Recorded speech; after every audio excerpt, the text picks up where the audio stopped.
I truly believe that one of the most important things we can do for our own self-development in life is to develop the skills of being an autodidact, or somebody who is able to engage in self-directed learning. Throughout history, individuals with a thirst for knowledge have pursued education outside of formal institutions, relying on personal initiative, curiosity, and resourcefulness to acquire skills and perspectives. Ancient philosophers like Socrates and Aristotle advocated for self-directed inquiry and critical thinking, which laid a lot of the groundwork for autodidactic principles. During the Renaissance, self-taught scholars like Leonardo da Vinci and Galileo Galilei made groundbreaking discoveries in science, art, and philosophy through their independent study and experimentation. The Enlightenment era saw the rise of autodidacticism as a means of intellectual liberation and self-empowerment, with figures like Benjamin Franklin and Mary Wollstonecraft advocating for self-education and lifelong learning. And today, technological advancements have really democratized the ability for us to engage in autodidacticism. The reality is, anything we obtain in life in terms of material resources can be taken away from us. We can have our money taken away from us. We can have our resources taken away from us. We can lose connections and people and our network. But the one thing people can never take away from you is your ability to learn. It doesn't matter what situation you're put in life. You'll always be able to progress because you will have the ability to figure out what to do and get yourself out of any situation. I also think that the ability to self-direct our own learning is what enables us to live our life as a polymath. When we can see the world as our classroom rather than just restricting our learning or our education to formal institutions, then it opens up an entire world of possibilities. Now, in terms of strategizing your self-directed learning, I have an approach that I want to share in this video, and it is essentially 7 different steps that you can follow to develop a broad strategy for engaging in any kind of self-directed learning process. Now, this is not going to go into specific tactics being those like specific things that help us in a very particular or niche area. So I'm not going to look at specific ways of note taking or tactics when it comes to reading more or anything like that. What I'm going to be talking about is kind of the bigger picture, broader strategy that we can use to structure our entire self-directed learning. The 7 steps in this strategy are the same 7 steps that I teach social change makers in the Humanitarian Changemakers Network and our School of Social Impact when it comes to strategizing and structuring their own impact initiatives. You can take those same 7 steps and essentially apply it to any kind of project that you're working on, including self-directed learning. So the first step is to get prepared, and there are a number of questions that you can actually work through and ask yourself, and each of the questions in this first stage correlate to the different stages throughout the strategy. So once you actually take the time in the beginning to answer these questions and get clear, once you reach each of these stages in the strategy, it's going to be a lot easier. So the first step is to set really clear intentions. Not only do you want to get clear on what you're wanting to go out there and learn, but also getting clear on your why, because the reason you're going to learn something is going to affect what you should be learning. I always like to say that why power will always beat willpower, and it's important to understand your why, because when things get tough, understanding your why and tapping into your why is the thing that's going to motivate you when you don't have any of that external motivation. So once you've set a clear intention, you then want to identify what you believe some of the limitations or challenges that might arise throughout this journey might be. You want to be able to be best equipped to deal with these limitations before they arise, ideally, rather than waiting until you get there and you reach the roadblock and then having to deal with it. If you can either avoid them or be prepared for when they inevitably do arise, you're going to be able to push through so much more effectively. Then you want to ask yourself, what tools do I need? Depending on what you're wanting to learn, you might need specific tools or resources. For example, if you're wanting to learn to play the piano, you might need to be able to access a keyboard or a piano, or you might be okay to just begin using like an app on an iPad or something where you can learn basic finger positioning and chords. It's going to depend on the specific project that you're undertaking, but getting clear on what tools you need to begin and then what tools you're going to need as you're going to progress is going to be important. If you're going to need to invest a little bit of time or money in this particular learning project, then you want to be aware of that from the get-go so you can start saving and preparing. You also want to just get clear on what other resources you might be learning from. If you're able to learn about something for free on the internet through things like YouTube or online blogs and resources, that's great. Perhaps if you're wanting to learn about a particular topic or concept and you're a little bit overwhelmed by all of the free information and you're not really sure who to listen to or what to trust, you might want to invest a little bit upfront in a specific course or some kind of program online.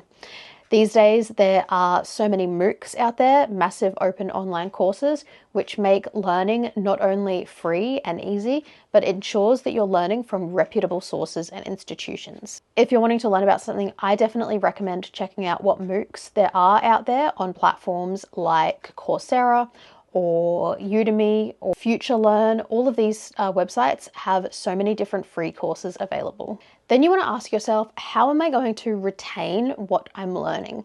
It's one thing to read a book or watch a course or listen to a lecture, but you need a way of actually engaging with that. I have an entire video on my channel where I talk about active, passive, and neutral learning and how these processes kind of affect our brain in our day-to-day life, and how you can use a model like the learning pyramid to think about passive and active ways of engaging in the material that you are learning. So have a think about how you're actually going to be learning. Are you going to be listening to audiobooks? Are you going to be reading a physical book? Are you going to be engaging in online course materials? And what are you actually going to do in terms of your note taking? Where are you going to store all of this? Are you going to rely on something like Notion as a database for keeping all of your notes and things for this specific project?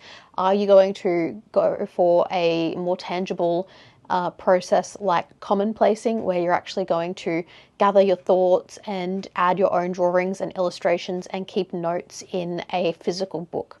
Whatever you're going to do, you need to get clear on that in the beginning and set everything up. So set up your commonplace book, set up a glossary of key terms at the back of the book, create your contents page at the start of the book, however you choose to commonplace, or if you're going to use a database like Notion, set up your Notion page, have everything linked and prepared so that you are ready to go. Then start thinking about your action steps. Learning should be both a passive and an active process. You're going to be passively having these inputs coming into your brain as you learn things, and you need a way to actively engage in these and actually apply them. So commonplacing is a great way to actually apply learnings in a way where you don't really have to have any other external resources or access to a network of people or anything. You just need a notebook and a pen to get started. Something like keeping digital notes is not a very active process, but if you're working on a project that allows you to apply what you're learning, that's a really great way of actually utilizing what you're learning and applying it. So think about what you're learning and how you're actually going to apply it to something. If you're learning about art, for example, maybe you're learning about how to draw, you're actually going to need to have a project where you're applying that. So you're going to need a sketchbook and some pens so that you can actually draw. If you are learning about music theory and you're wanting to learn how to play a particular instrument, you're going to need to actually translate that and apply that to the instrument that you're learning. If you're learning about gardening and how to grow your own food, you're actually going to need to have a garden space or some, pots on a balcony where you can actually start to apply the things that you're learning. It's super important to not only be learning the theory, but applying it in practice.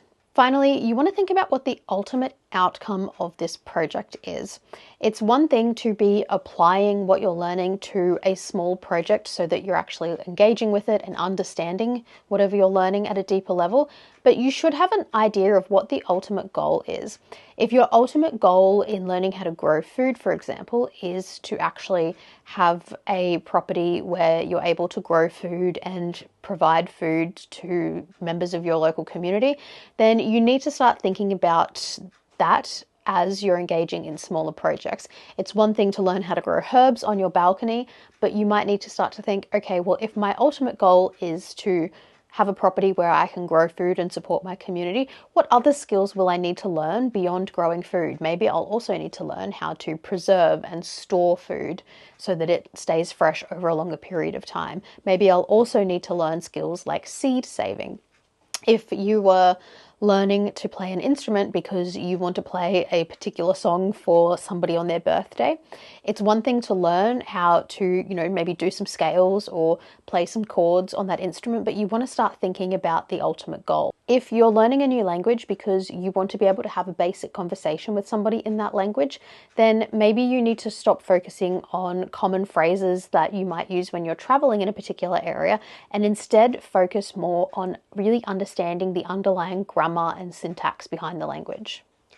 Once you've answered all of these questions, then you'll be able to work through each of these stages of your strategy. So once you've set your intention and you've answered all of those questions, the next step is to gather your tools. Now, you've already identified the tools that you think you'll need, so the next step is to actually go out there and gather those tools. Once you've got all your tools, then you can create your own flexible learning plan. Now, there are different approaches that people take when it comes to developing a learning plan or their own curriculum. Some people advocate that you should focus on learning one new thing at a time.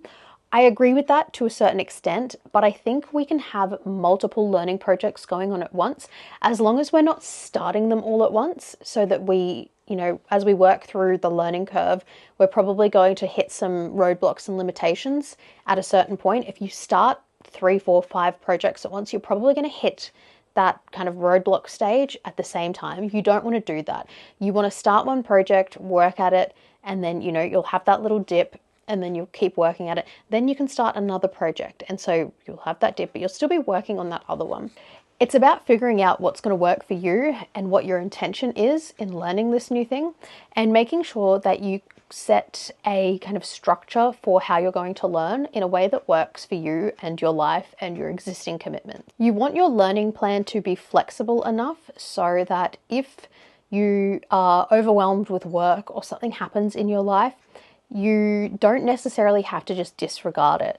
I always like to think, what is the minimum thing that I would be able to commit to in order to reach this goal when I'm working on something new? So as a really simple example, when I made a commitment that I wanted to start working out more, I kind of asked myself, what is the minimum exercise that I could commit to doing every single day? And at first I thought the minimum thing I could commit to was taking my dog for a walk every day, because I already do that. But then I thought, well, what would happen if it was raining? So I went and I bought a treadmill, and now I have a treadmill in my house. I don't use it every day because other days I will go to Pilates or I will go to the gym. But I know that even on a day when it is raining and I can't walk my dog and there's, I'm not wanting to drive to the gym or drive to Pilates, I have a treadmill in my lounge room, so I can always go for a 20-minute run. That's the minimum thing that I can commit to every day. Now, obviously, most days I aim a little bit higher. I want to do more than just the minimum, but I'm happy with what the minimum is. And if that was all I was able to do for an extended period of time because, I don't know, something happened to my car was getting serviced and I couldn't go to the gym or something, I would be happy with that. It's the same thing with your learning. Ask yourself, what is the minimum thing that I could commit to that I would be happy with? If you're wanting to learn something new, maybe the minimum thing that you could commit to is listening to a podcast about that topic on your way to work 1 day a week. Or, maybe that you could definitely commit to reading 10 pages of a book every single night. So you would set yourself a minimum goal to read 10 pages every single night. Now, obviously, you're going to aim for more than that every single day, but you're going to be happy knowing that worst case scenario, if that was all you could do, that is still enough for you to make progress towards your goal. The next stage of the strategy is to actually start learning. There's only so much that you can do in terms of preparation, and you have to know that when you've stopped planning and you've reached the point of procrastination. If you know that you've done enough planning that you could get started, then get started. Even if you feel like you haven't completely got like a full learning curriculum or strategy in place, that's fine. You're going to figure things out as you go. You don't know what you don't know. So a lot of the time you can't actually sit down and create an entire curriculum for a topic until you've actually started learning about it and you've figured out what aspects of that actually interests you.